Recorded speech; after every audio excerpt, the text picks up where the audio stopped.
Today's interview is with Jack Douglas, a master pianist, cardistry artist, and tricker. We're going to talk about the R.A.D life of Jesus, relationship priorities, athletic and artistry mastery, and dream destiny. First, how are you saved? I remember I was saved when I was really young, and it was my mom in my bedroom, and she said, like, we've been going to church pretty recently, and she was telling me, like, hey, are you ready to give your life to Jesus? And then I did. I prayed in my bed with her, and that's how I was saved. How do you prioritize your relationship with God? Yeah.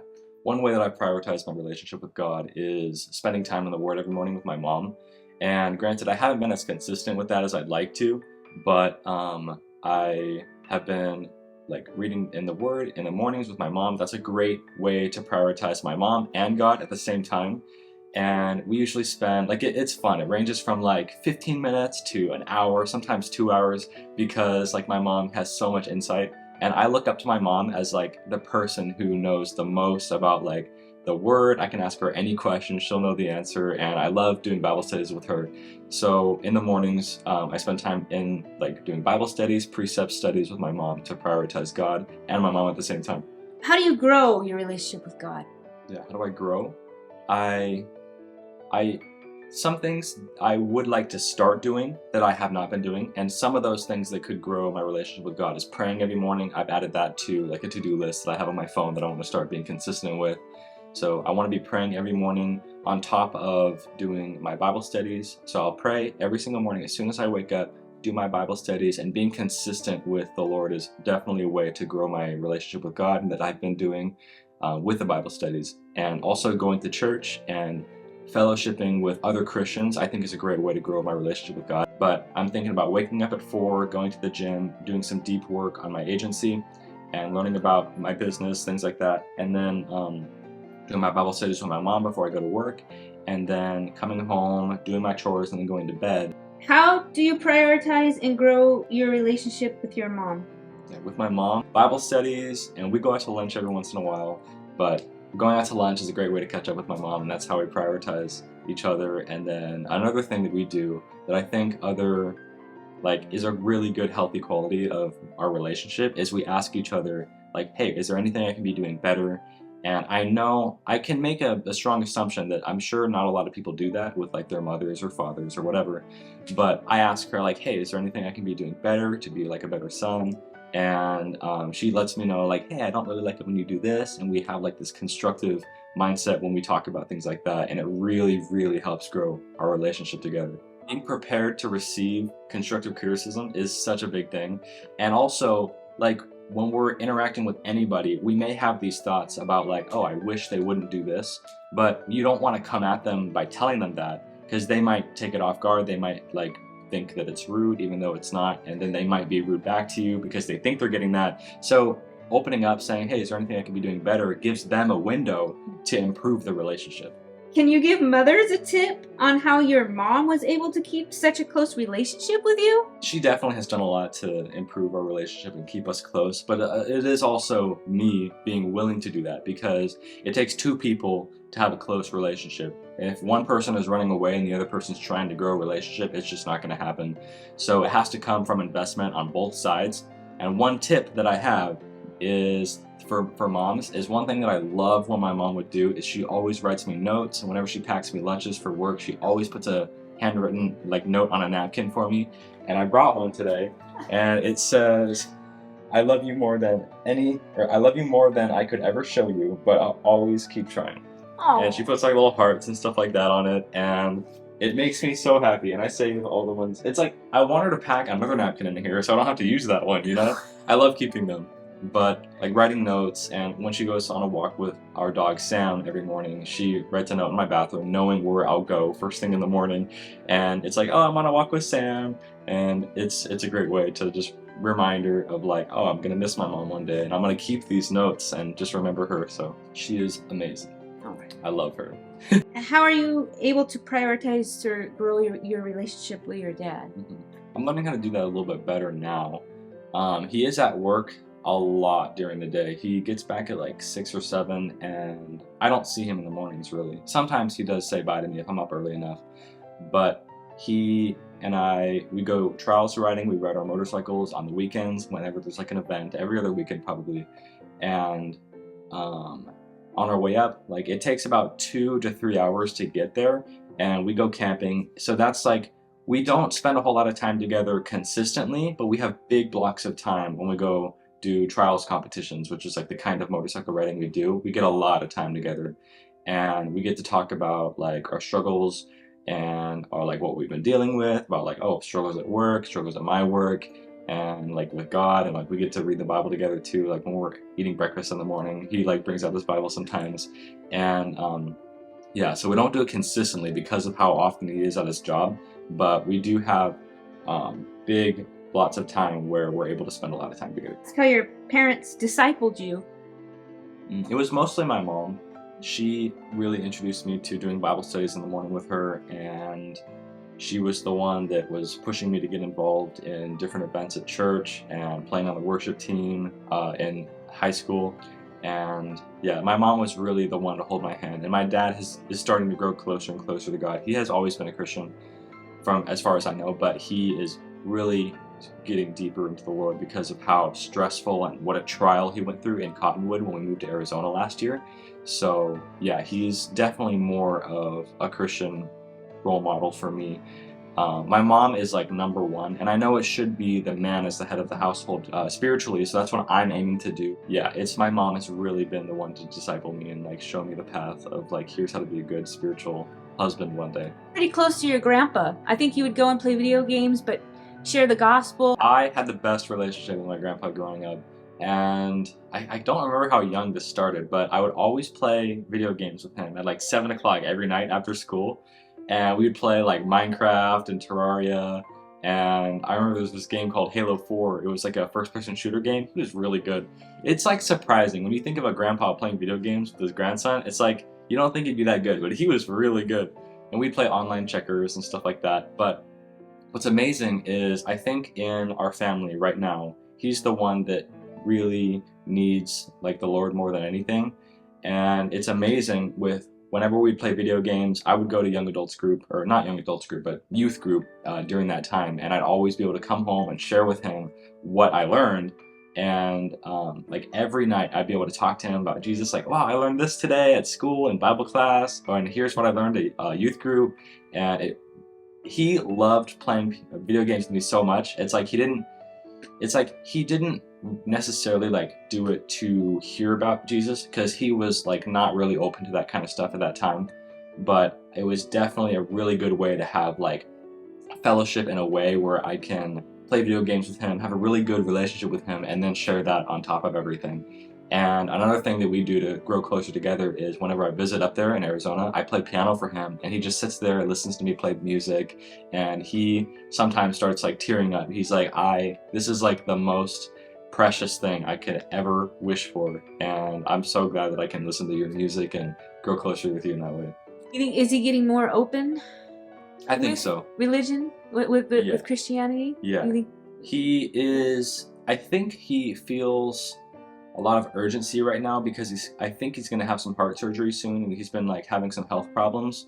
So of course that sense of urgency when you're approaching the end is going to like trigger something in you to be like, okay, maybe I should really start looking into this, because my mom has been sharing this with him for the last, I don't even know how many years, and now me. And there's sometimes we're at the dining table, like we just talk about this stuff. He asks questions, and he's asked me like why would a good God send people to hell? And it's like, well, God isn't sending people to hell. He is actually like, we're on a sinking ship, and Jesus is the lifeboat, and we choose to reject the lifeboat, and we naturally go down with the sinking ship. He's not sending us there, but just stuff like that. We get to really talk about like just kind of work in his heart about like Christianity, having a relationship with God, things like that. And he does think that he knows like everything, but with Christianity, that is like his soft spot. Like he does ask questions about that because he doesn't know anything. And one of his biggest arguments, it makes no sense, but he thinks that the Bible was written by a bunch of like cavemen eating moldy bread, is what he said. And then my mom was like, well, how does none of the Bible contradict itself, and things like that. And it's just like, it's funny. It's like a comical working on his part kind of thing. It's funny for us, but it's like we take it seriously. We answer his questions. That's funny. Yeah. That reminds me of, but you remember there was a crazy guy in the cave? Yeah, he was yeah. like, ah! The community hated him, and then Jesus, like, demons go out of him or something. Oh, Remember, yeah, I think, was it that one where the pigs started running down? Yeah, like, you put the flee demons from into it, the pigs. and he came out, the community's all, like, fine. So, okay, that was relationships. Let's move to the A in R.A.D, which is artistry mastery. We know one of your creative gifts is piano. Yeah, that's my most well-known one, I must say. What inspired you to be a piano player?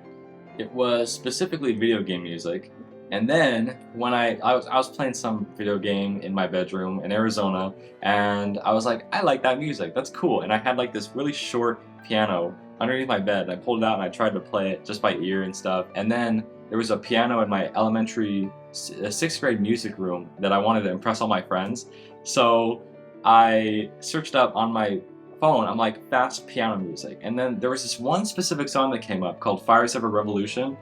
I have it somewhere on my YouTube channel, like me playing it for my 8th grade talent show, I think, but that was one of the first songs that I learned, and it was way above my skill level, and it just showed me like, wow, there was a lot to learn with piano, and I played that like as much as I could learn until it got really hard for my 6th grade music class, and everyone was so impressed. They were like, no way, you just played that. So like it really inspired me to learn some more about it, and then I've been playing for the past like 10 years, and I've gotten decently good at it, so yeah.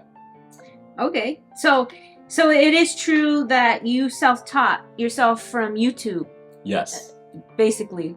Yeah. No lessons. I had a year and a half of lessons, like formal lessons, and like just to start me off with the absolute basics, like what are the note names, like what are the scales and the like notes on the sheet music, you know, just simple stuff like that. But everything else is myself. I disciplined myself, and that's how I got to where I am today.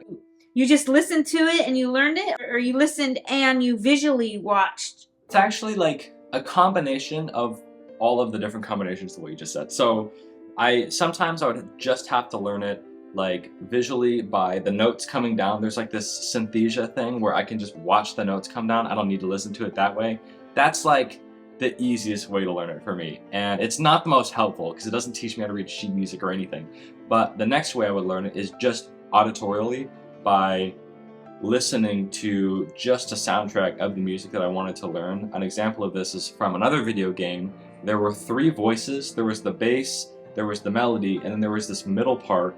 And I can still play the song today, but I had to listen and pick out every single note of the bass, then the melody, combine those, and then figure out how to switch off each of my hands to play this middle part. So I would like be playing the middle part and the bass with my 2 hands here, like the middle part with my right hand, bass with my left hand, and then once the bass is done, I would switch my left hand over to the middle part and then start the melody with my right hand. It's like juggling like these 3 things, but I just picked that up just by listening to it. And then the next way is by both. So I would have a video of the guy playing piano of a piece that I wanted to learn. I could see which notes he was hitting depending on how good the camera angle was. Sometimes it was hard, so like I couldn't see what the left hand was doing because the right hand's in the way. It made me so frustrated.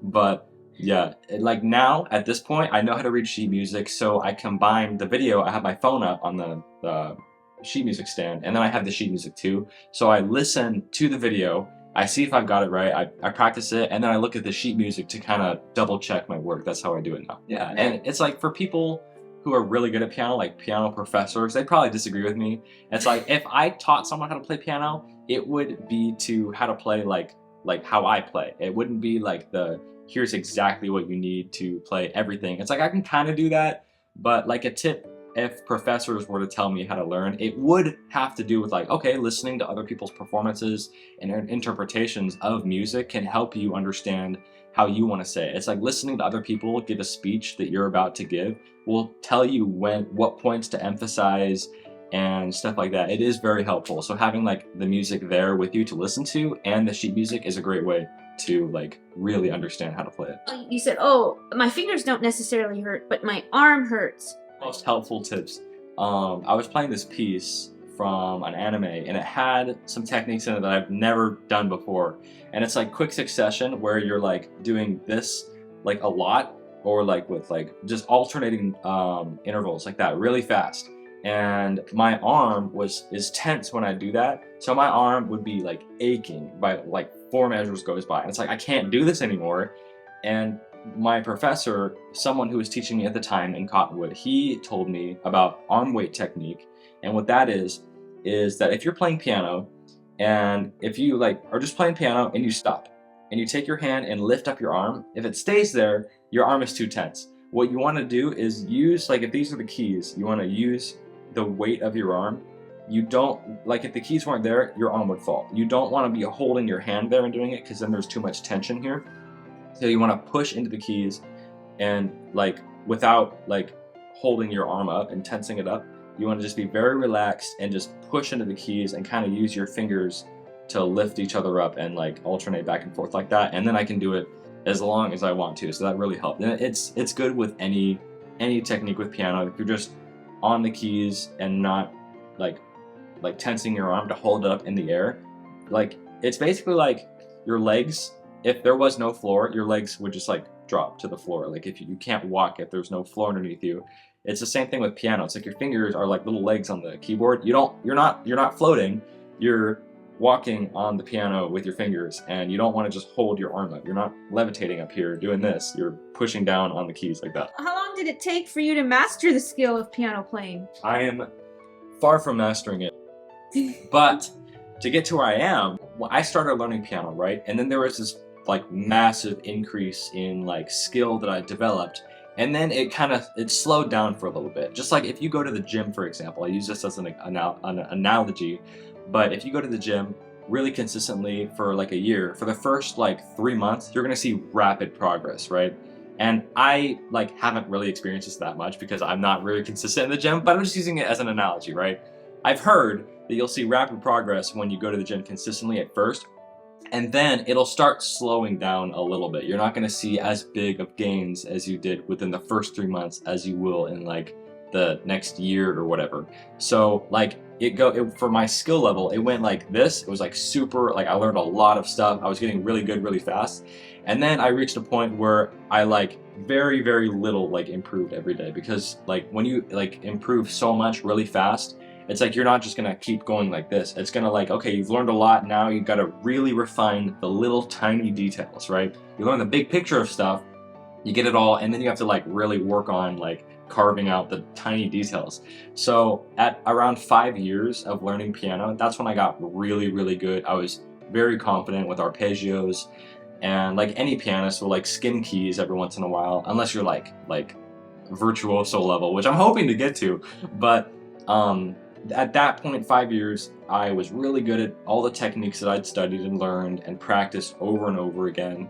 And now I'm about approaching 10 years, and I've made little improvements, but they aren't in a way where it's like I can play harder things. I can play the same things that I have been able to play at starting from the 5-year mark, but better now. So I'm more confident with things. I'm not worried about messing up in front of people. And if I do mess up, I've developed a really good skill of improvising. So it's like, if I need to, I can literally like, if I mess up, if I forget where I'm going, I could just improvise for like a minute. And then as I'm improvising, I'm like, okay, how do I get it back to the song here? And then I can like kind of just blend it back into the music.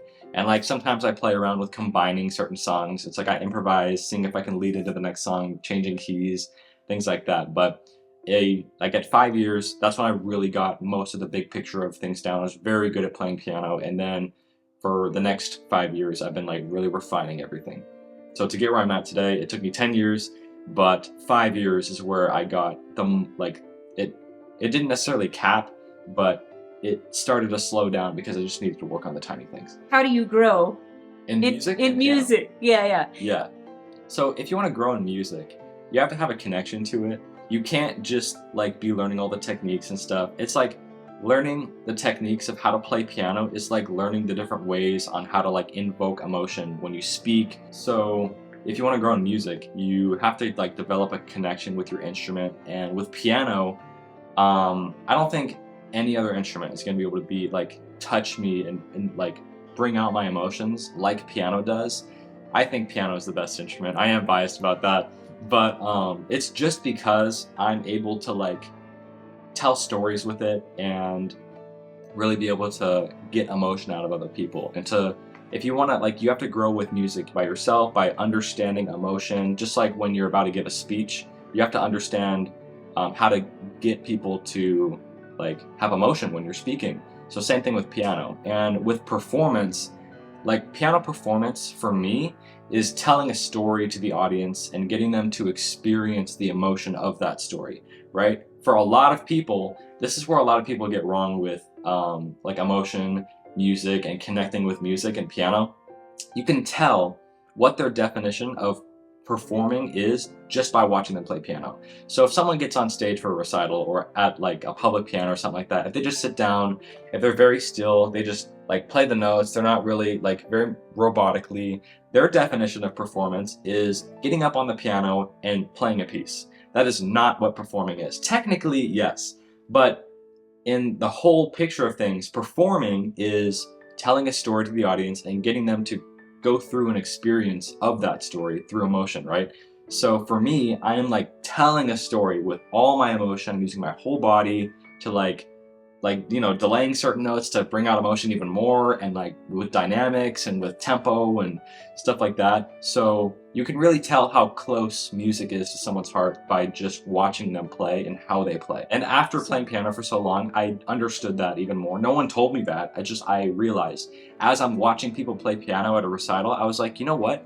I can tell what their definition of performing is. Like this guy thinks performing is just going up on stage and playing a piano piece. But this guy knows that it's telling a story to the audience and getting them to cry. Like, I want them to cry, you know? It's like if you read a book and there was no emotion in it, you don't want to read the rest of the book.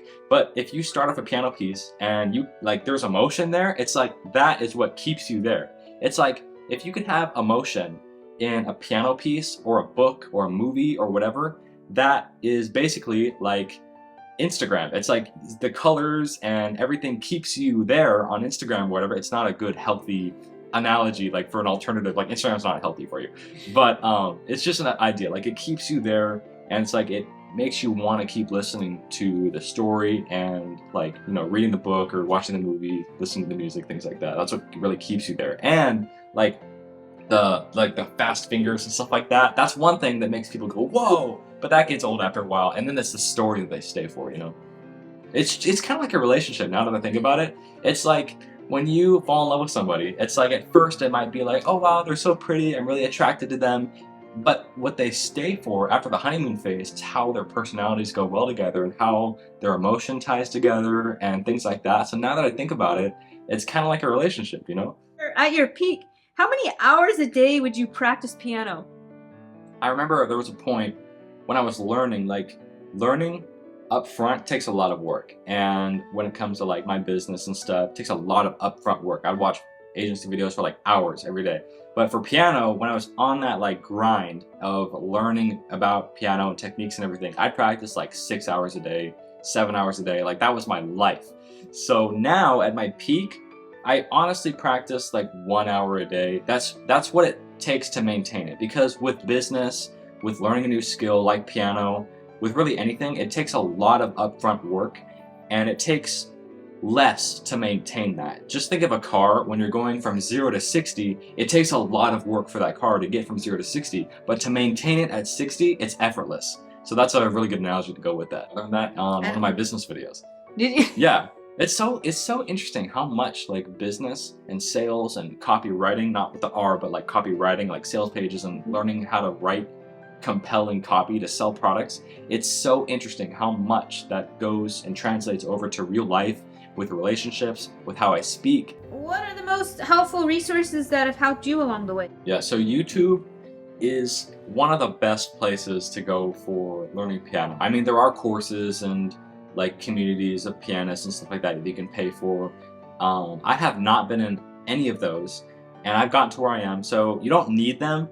It does take a lot of work to learn on your own without someone really guiding you, but resources, I would say, like if I was to guide someone on my path to get to where I am today, it would be to get a few lessons to start out learning how to play piano, and then start learning how to do it on your own. you will need to watch some videos about techniques, getting the basics down and stuff like that, so you don't develop bad habits. But yeah, YouTube and going to like piano recitals or concerts, performances, things like that will really help you understand, and watch someone who knows what their definition of performing actually is.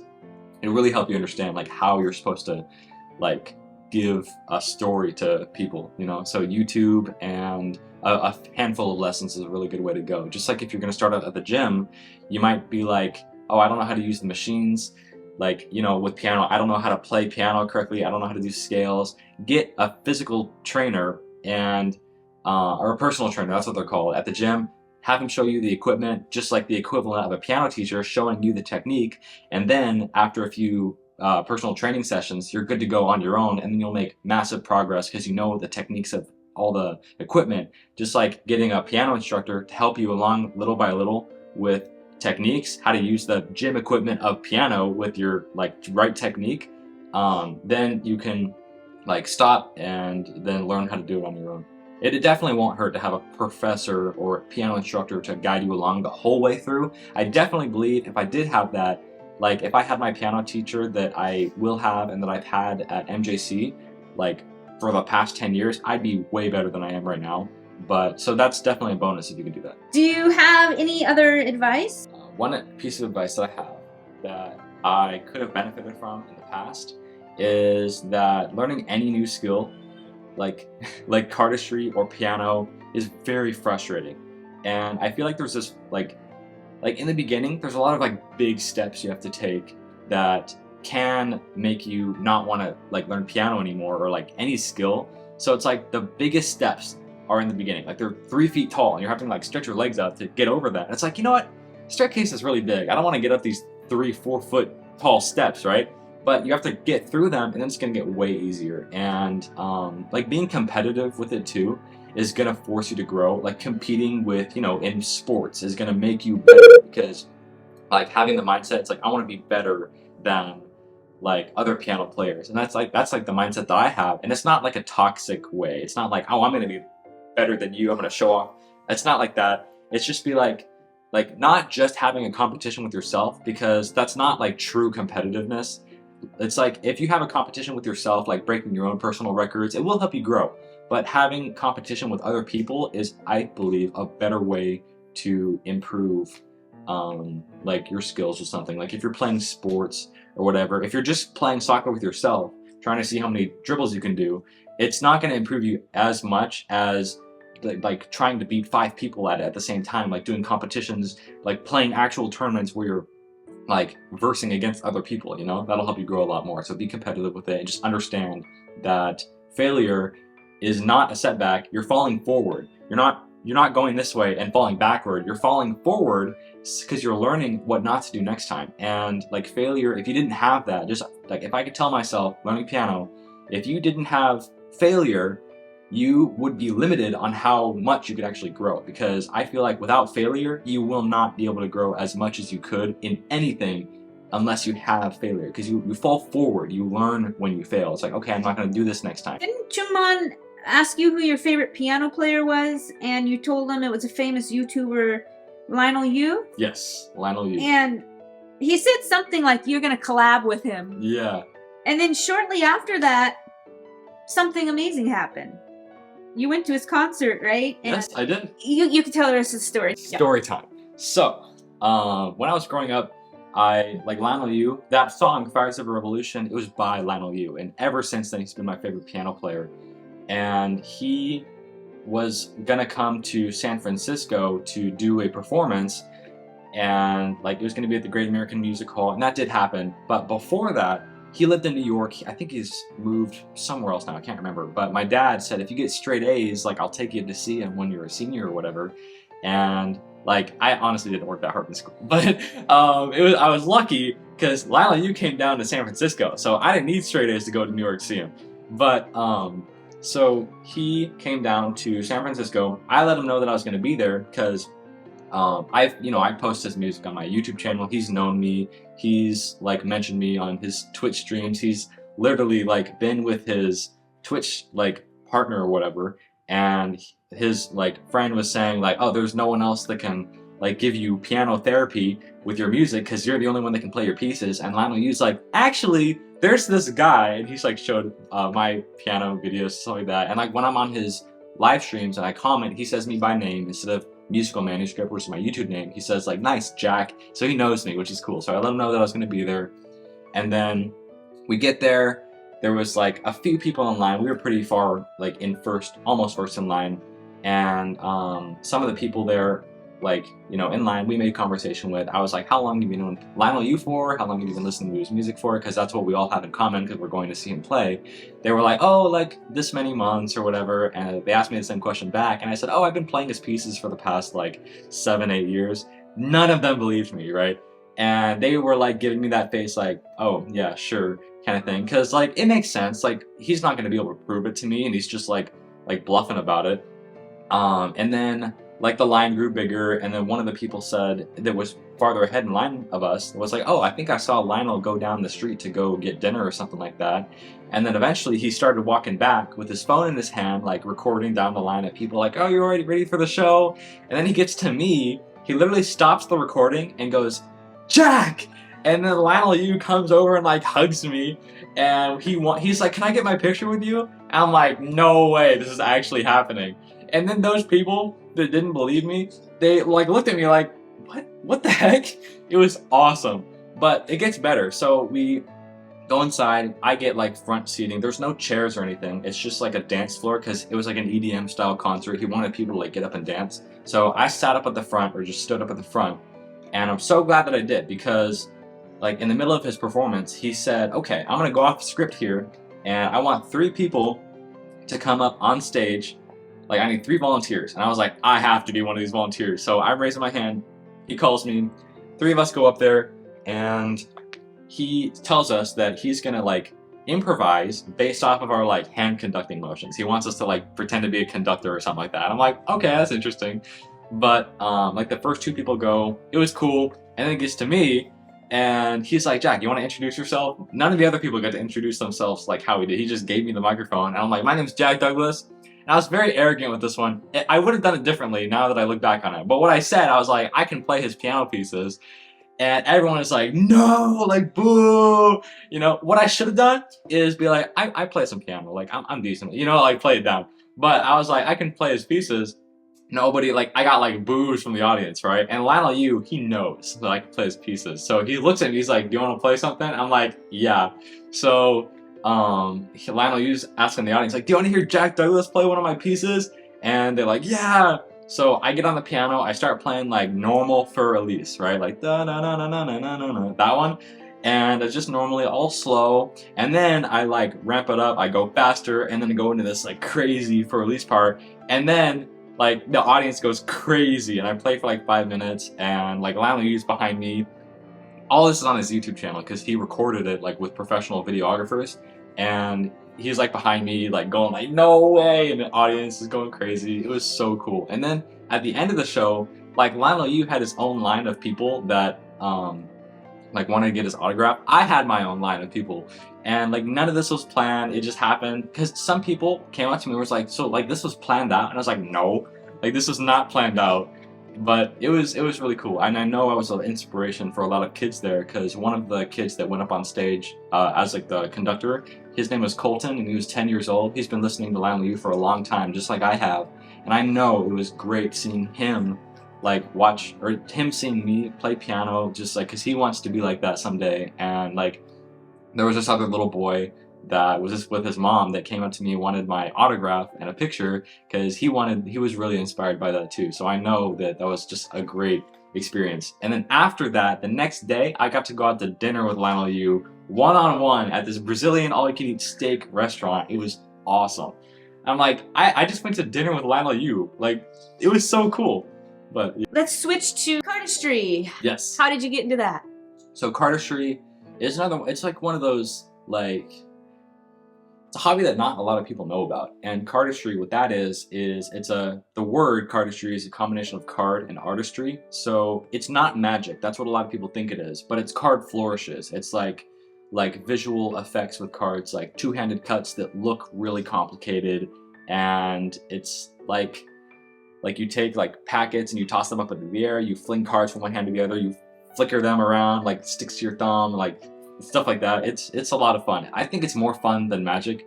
It does get a similar wow factor from like the person you're showing it to or the audience, but it's just more fun, and it goes in line with being creative, because you can be creative with Magic, absolutely. But I think there's a lot more, like, I wouldn't say there's like a lot more, but it's just a different world of card Magic through flourishes, and like, it's like you can make the cards like expand like a flower. You can like make like one packet turn into like 8 packets. It's really cool.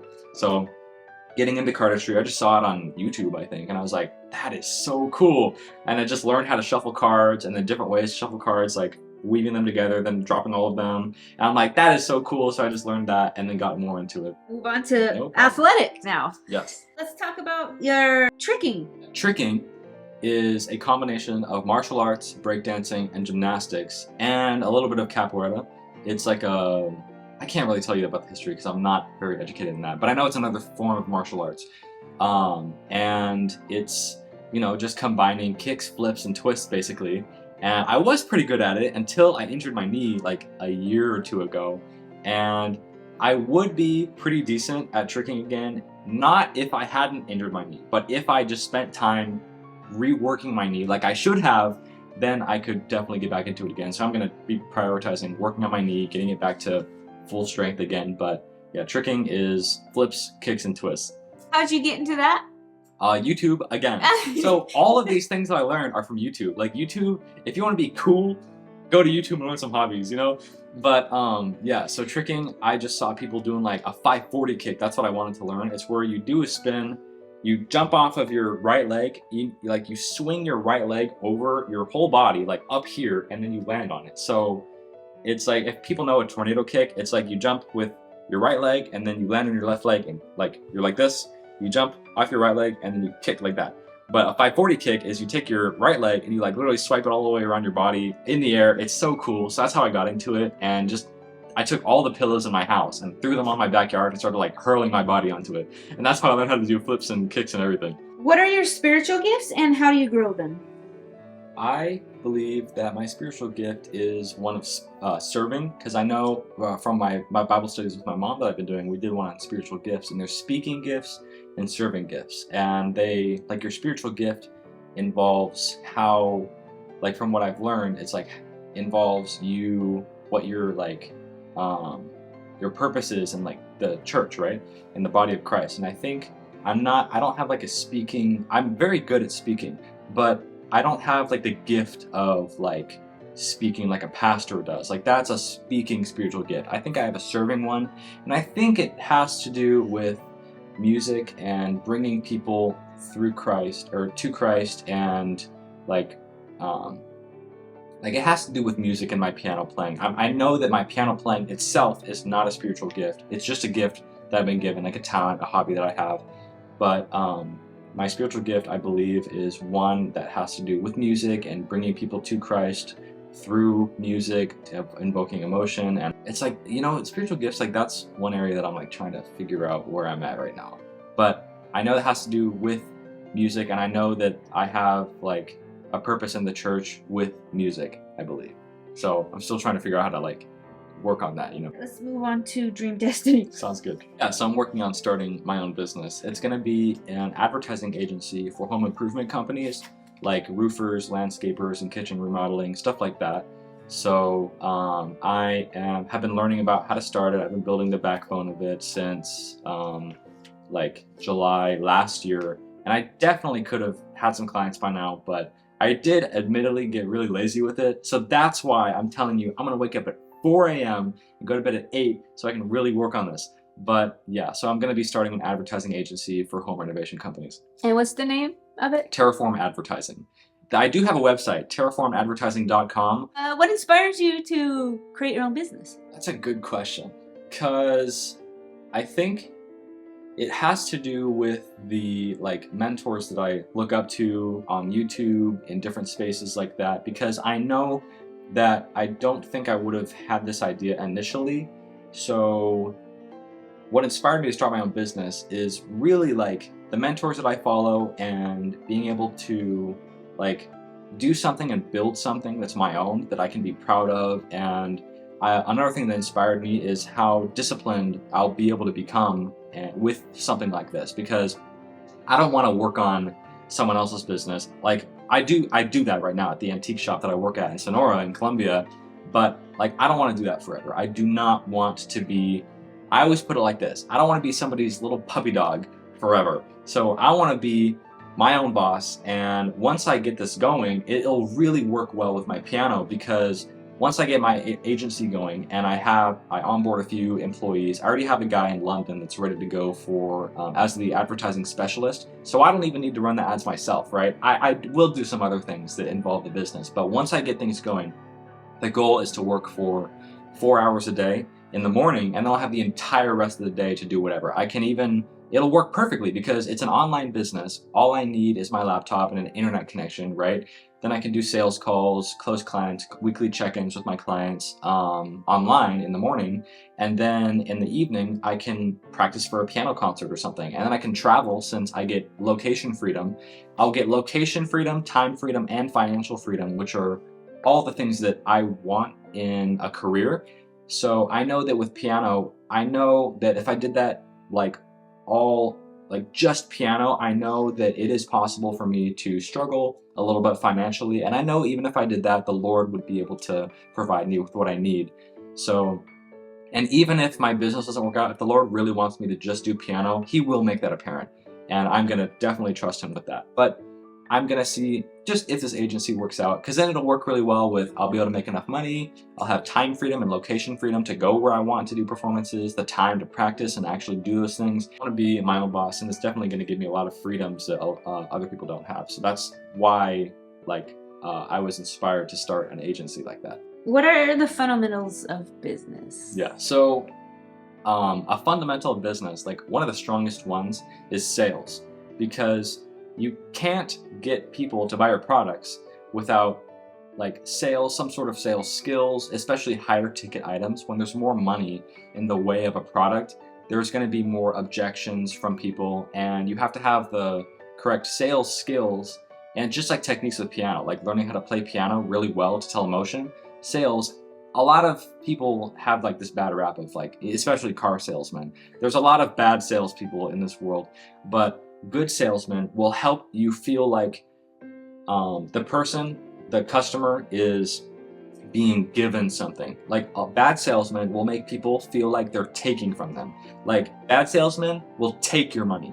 Good salesmen will give someone something to improve their lives, right? So like a car salesman, like a bad car salesman would be like, here, this car is most expensive because then I get the biggest commission. And it's like, I don't want you to take my money, right?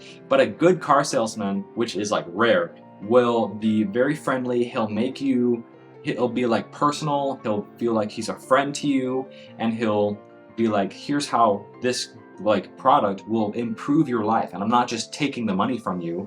And, but with all business, it's sales is a very big fundamental of that. And another thing that's fundamental is lead generation.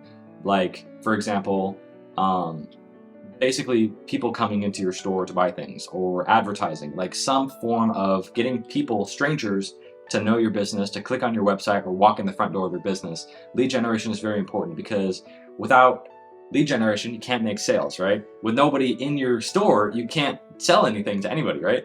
So those are some of the fundamentals. I'm definitely still learning about this. I know there's a lot more to this answer, but this is just some of the ones that I have learned so far. Where can people find you? So for piano, you can find me on YouTube, and my username is Musical Manuscript. But Musical Manuscript is my YouTube channel name, and I post extremely inconsistently on that channel. I do want to start doing it more consistently.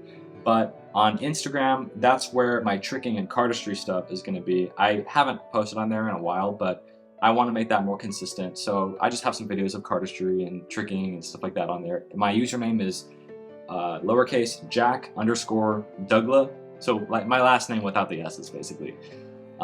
JACK_DOUGLA. That's my Instagram username. What is one piece of encouragement you want to leave the audience? My encouragement to the audience would be never stop learning, because Even if you, like, I'm still learning at piano. With how good I am at piano and how, like, knowledgeable I hope to be in the future with business, I'm never gonna stop learning. And my mentors tell me, you always need to have a student mindset because you're always learning. Like, my mentors are still learning. You'll never be at a point in your life where you stop learning. You don't want to be the person who's 80 years old that doesn't know how to use the newest technology. I think, like, my grandpa and my grandma who are like, oh, I don't know how to use these new technology phones. I think that's a cope, because what they need to do is learn how to do it. They can't make excuses. So don't make excuses, and always have a student mindset. Don't be the 80-year-old guy that doesn't know how to use a phone. That's my encouragement. Divine Kingdom Testimonial. Divine Kingdom is helping me live God's dream through piano.